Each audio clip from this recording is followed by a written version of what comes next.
Today's topic is error detecting and correct correcting the codes.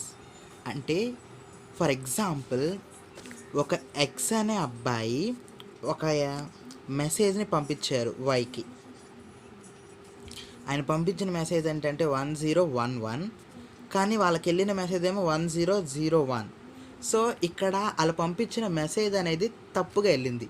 So ఈ తప్పుదాన్ని detect చేసి, అంటే ఈ ఎర్రర్ని డిటెక్ట్ చేసి దాన్ని కరెక్ట్ చేయటము దీని యొక్క ఫంక్షన్ అన్నమాట. సో ఈ error detecting and correcting the కోడ్స్కి మెయిన్గా 2 అవసరం. ఒకటి ప్యారిటీ చెకింగ్. ప్యారిటీ చెకింగ్ అనేది ఎర్రర్ని డిటెక్ట్ చేసిద్ది. ఈ ప్యారిటీ చెకింగ్ ప్రాసెస్ అనేది ఎర్రర్ని డిటెక్ట్ చేసిద్ది. ఈ హ్యామింగ్ కోడ్ ప్రాసెస్ అనేది ఆ ఎర్రర్ని కరెక్ట్ చేసిద్ది. Parity checking only detect the error, Hamming code will correct the error. So ఈ ఎర్రర్ డిటెక్టింగ్ కోడ్స్ అసలు ఎర్రర్ డిటెక్టింగ్ కోడ్ ఎలా రాయాలంటే, ఈ ఎర్రర్ డిటెక్టింగ్ కోడ్కి ప్యారిటీ బిట్ అనేది ఉపయోగపడుతుంది. ఈ ప్యారిటీ బిట్ అనేది just for single bit error, ఒక సింగిల్ బిట్ ఎర్రర్ చెప్పడానికి మాత్రమే ఈ ప్యారిటీ బిట్ అనేది ఉపయోగిస్తాము. ఇది జస్ట్ ఎర్రర్ని డిటెక్ట్ చేసిద్ది, కానీ ఎర్రర్ని కరెక్ట్ చెయ్యదు. ఈ ప్యారిటీ బిట్ అనేది ఒక ఎక్స్ట్రా బిట్. ఈ ఎక్స్ట్రా బిట్ అనేది మనం పంపించిన మెసేజ్తోనే పంపిస్తాం. ఫర్ ఎగ్జాంపుల్ ఇది మెసేజ్. ఈ మెసేజ్కి మనం ప్యారిటీ బిట్ని యాడ్ చేసి పంపిస్తే ఆ ఎర్రర్ అనేది డిటెక్ట్ అవుతుంది. ఈ ప్యారిటీ బిట్ని మనము రిబండెంట్ బిట్ అని కూడా అంటారు. ఈ ప్యారిటీ బిట్ అనేది మనం పంపించిన మెసేజెస్లో యాడ్ చేసే పంపిస్తాం. ఇదిగో extra bit has been added to existing bit. Already ఉన్న డేటాకి మనం ప్యారిటీ బిట్ని యాడ్ చేసి పంపిస్తాం. ఎక్స్ ఈ మెసేజ్ పంపిస్తే వైకి ఈ మెసేజ్ వెళ్ళింది. సో ఇక్కడ మిస్టేక్ జరిగింది కాబట్టి దీనికోసం ఈ ప్యారిటీ బిట్ అనేది వాడతాం. Parity is divided into 2 types, even parity, odd parity. For example even parity అంటే ఫర్ ఎగ్జాంపుల్గా 1100 తీసుకుంటే ఇక్కడ వన్స్ అనేవి మాత్రమే చూసుకో. వన్స్ అనేవి ఈవెన్ నెంబర్స్లో ఉన్నాయి. సో వన్స్ అనేవి ఈవెన్ నెంబర్స్లో ఉంటే అది ఈవెన్ ప్యారిటీ. సో ఇది ఈవెన్ ప్యారిటీ. ఎందుకని? 2 వన్స్ ఉన్నాయి కాబట్టి. ఆడ్ ప్యారిటీ వచ్చిందనుకో, ఇక్కడ వన్స్ చూడండి, ఈ వన్స్ 3 ఉన్నాయి అంటే ఆడ్ నెంబర్. సో ఇది ఆడ్ ప్యారిటీ. ఎందుకని?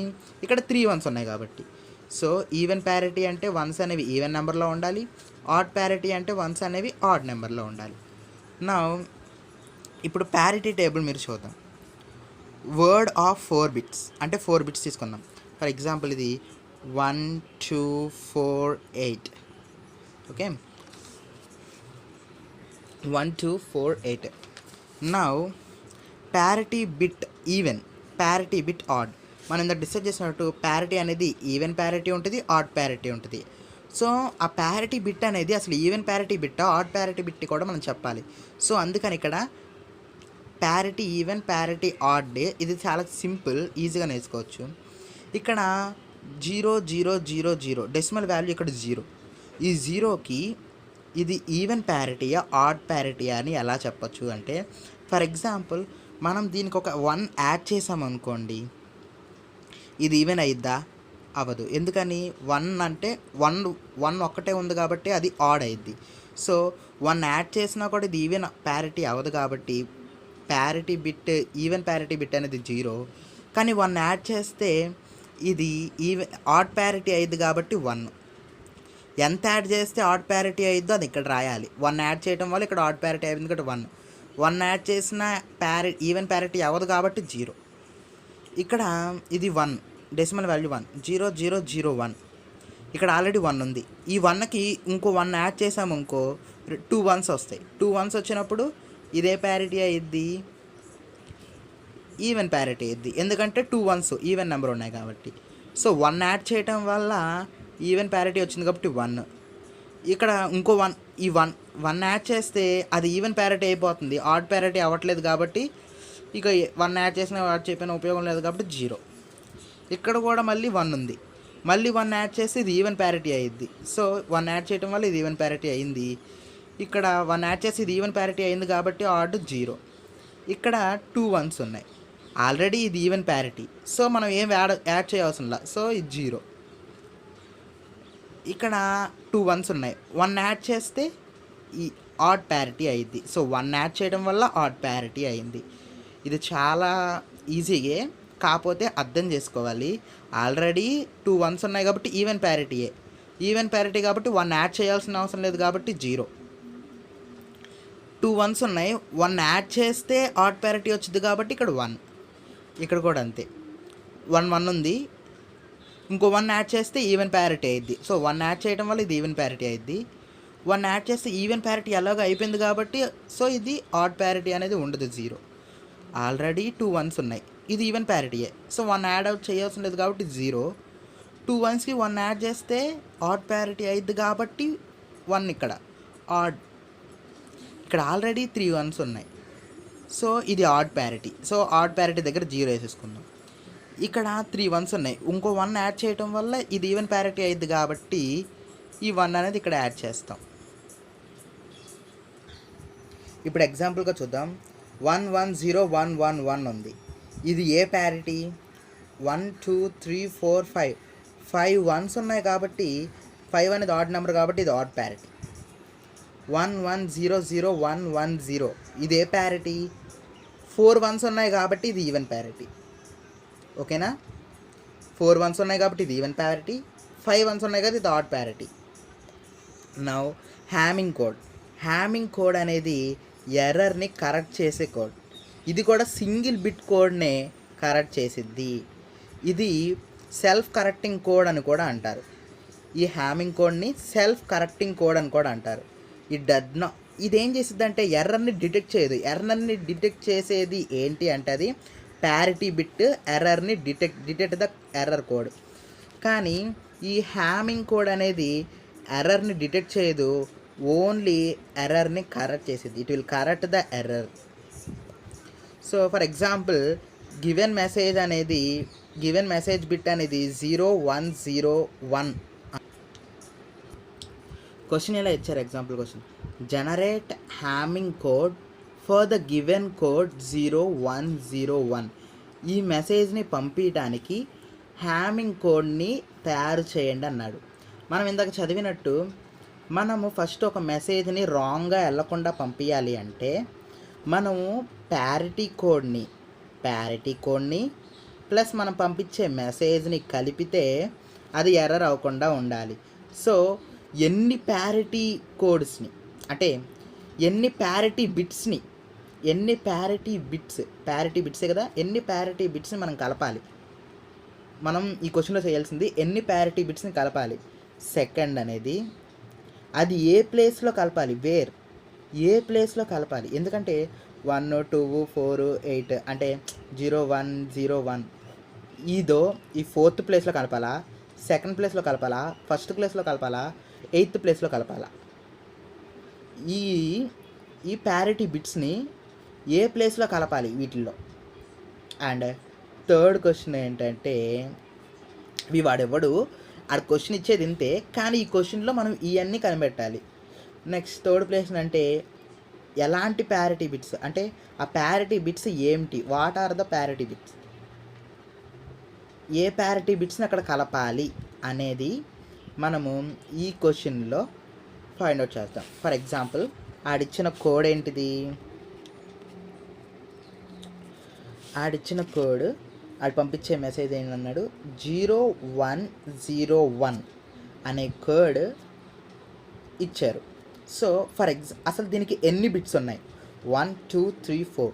So x equal to 4. X అంటే ఏంటి, బిట్స్. ఎన్ని బిట్స్ ఉన్నాయి అంటే 4. x ఈక్వల్ టు 4 బిట్స్ ఉన్నాయి.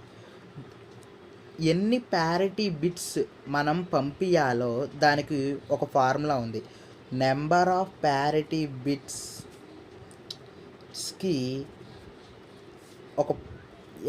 ఒక ఫార్ములా ఉంది. అది ఏంటంటే 2 power p greater than or equal to x plus p plus 1. ఇది ఎగ్జాక్ట్ ఫార్ములా కాదు, ఇది ఒక ట్రయల్ అండ్ ఎర్రర్ మెథడ్ లాంటిది అనమాట. ఇది trial and error method. Trial and error method లాంటిది. ఈ ఫార్ములా తీసుకోండి. 2p greater than 2p greater than or equal to x plus p plus 1. So ఇది ట్రయల్ అండ్ ఎర్రర్ మెథడ్ కాబట్టి first p is equal to 1 పెట్టండి. p is equal to 1 పెడితే ఏమొచ్చింది? p is equal to 1 పెడితే 2p greater than or equal to x అంటే ఎంత? 4. x అంటే 4 plus మళ్ళీ p ప్లేస్లో 1 plus 1 that is equal to 2p ఎంత? 2 less than or equal to 4 plus 1 plus 1 4 5 6. So 6. 2 is greater than or equal to 6 అంటున్నారు. So ఈ condition అనేది wrong. So ఇది కాదు. నెక్స్ట్ p ప్లస్లో 2 పెట్టండి.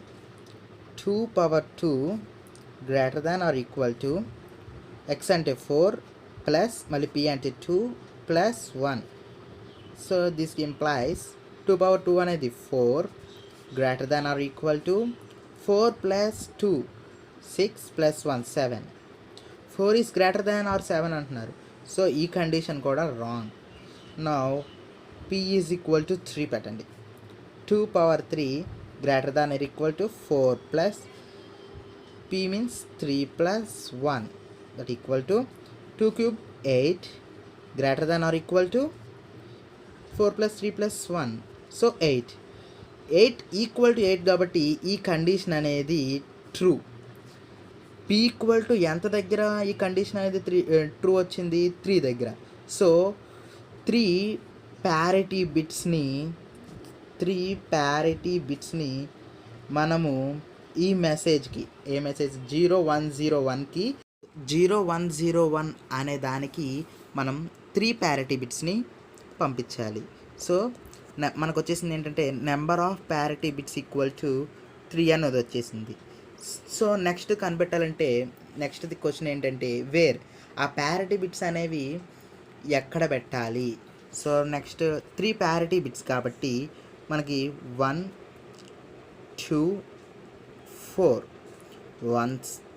1th ప్లేస్లో, సెకండ్ ప్లేస్లో, 4th ప్లేస్లో, 1 ప్లేస్లో, సెకండ్ ప్లేస్లో, 4th ప్లేస్లో ఈ 3 ప్యారిటీ బిట్స్ అనేవి మనము పెట్టాలన్నమాట. సో మనకు తెలిసింది ఏంటి? ఫస్ట్ కనిపెట్టింది ఎన్ని ప్యారిటీ బిట్స్, అదేంటిది 3 ప్యారిటీ బిట్స్. నెక్స్ట్ అవి ఎక్కడెక్కడ పెట్టాలి? 1 ప్లేస్లో, 2 ప్లేస్లో, 4 ప్లేస్లో పెట్టాలి. అసలు మామూలుగా మనము ఎర్రర్ రాకుండా మెసేజ్ ఎలా పంపిస్తాము?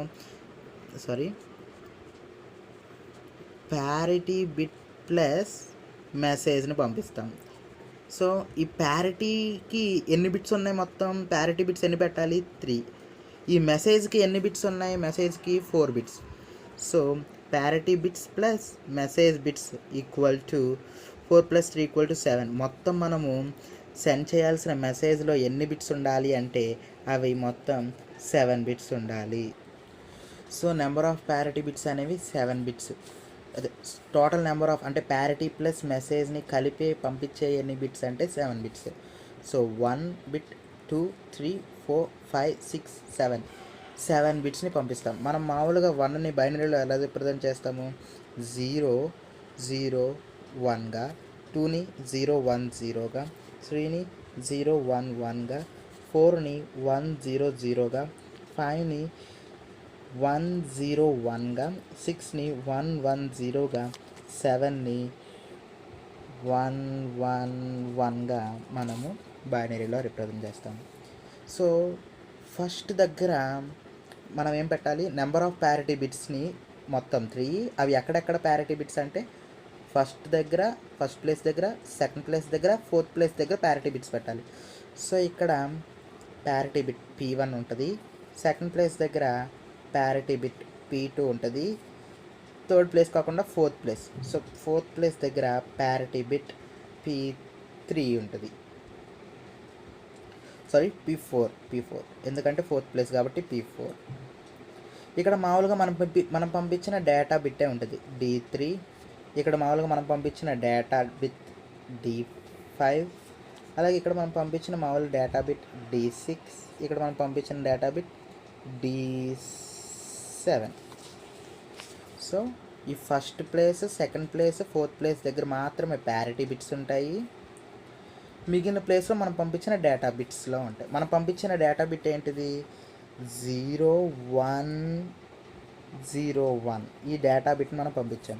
సో దీన్ని సీక్వెన్షియల్ ఆర్డర్లో డేటా బిట్స్ దగ్గర రాసేసుకుంటే ఈ డేటా బిట్ దగ్గర 0, ఈ DT దగ్గర 0, ఈ D5 దగ్గర అంటే నెక్స్ట్ ది డేటా బిట్ దగ్గర 1, ఈ D6 దగ్గర మళ్ళీ నెక్స్ట్ డేటా బిట్ 0, ఈ D7 దగ్గర 1.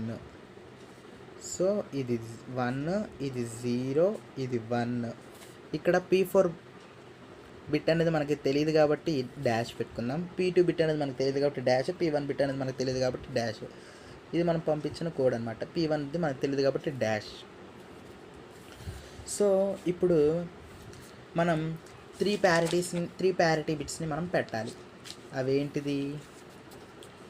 P1 ప్యారిటీ బిట్ కనిపెట్టాలి, P2 ప్యారిటీ బిట్ కనిపెట్టాలి, P3 ప్యారిటీ బిట్ అనేది మనం కనిపెట్టాలి.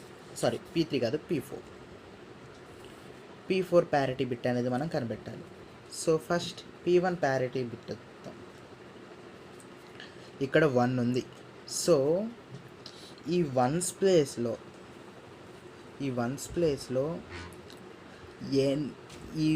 ఇక్కడున్న ఈ 7 బిట్స్లో ఈ వన్స్ ప్లేస్లో ఎన్ని బిట్స్కి అయితే 1 ఉందో అన్ని నెంబర్స్ ఇక్కడ రాసుకుందాం. సో ఈ వన్స్ ప్లేస్లో ఈ 1కి 1 ఉంది కాబట్టి 1. అలాగే ఇక్కడ 0 ఉంది కానీ ఇక్కడ మనకు 1 కావాలి. కానీ 3కి ఇక్కడ 1 ఉంది. సో 3. ఇక్కడ 4కి 0 ఉంది, 5కి ఇక్కడ 1 ఉంది. సో ఇక్కడ 5. 6కి 0 ఉంది, 7కి మాత్రం 1 ఉంది. సో 7. ప్యారిటీ బిట్కి 1 3 5 7. సో ప్యారిటీ బిట్కి 2 చూద్దాం. 2 ఉంది కాబట్టి 2 ప్లేస్లో 1 ఉండాలి. సో అది 2కి ఉంది. ఇక్కడ 3కి కూడా ఉంది కానీ 4కి 0 ఉంది కానీ అది కాదు, 5కి 0 ఉంది అది కూడా కాదు, 6కి మధ్యలో ఉంది కాబట్టి 6, 7కి కూడా ఉంది కాబట్టి 7.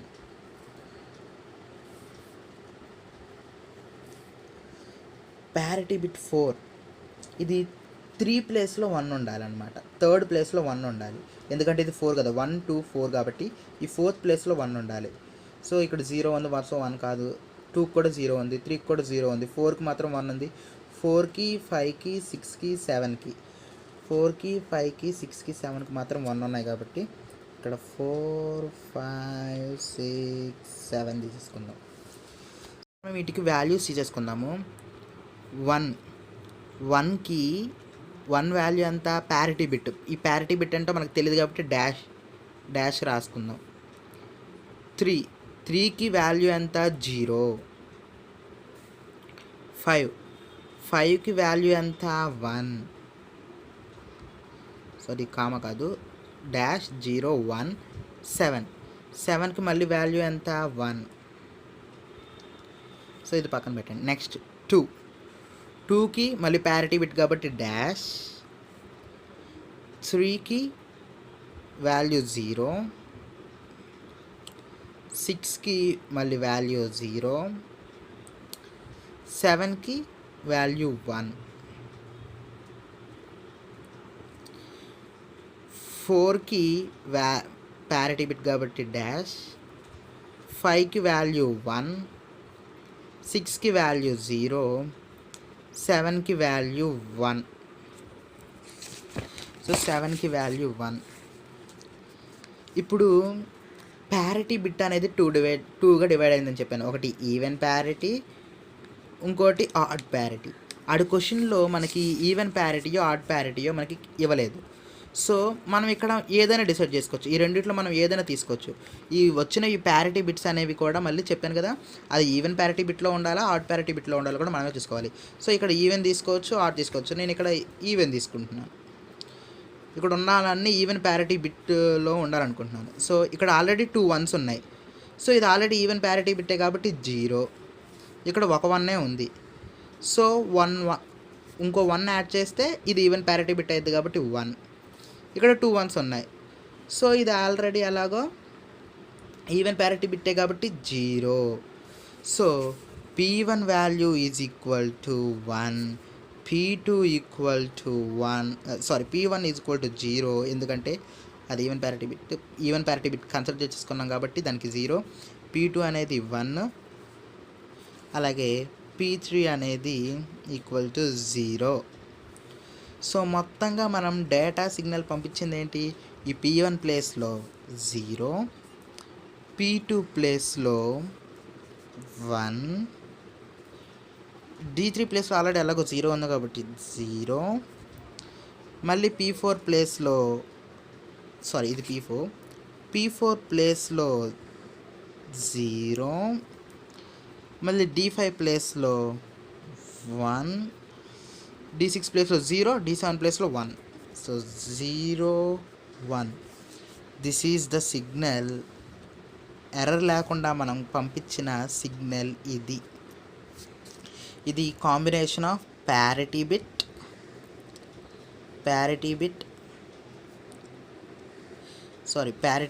ప్లస్ మనం పంపించిన data. It is the combination of మన ప్యారిటీ బిట్ అండ్ డేటా.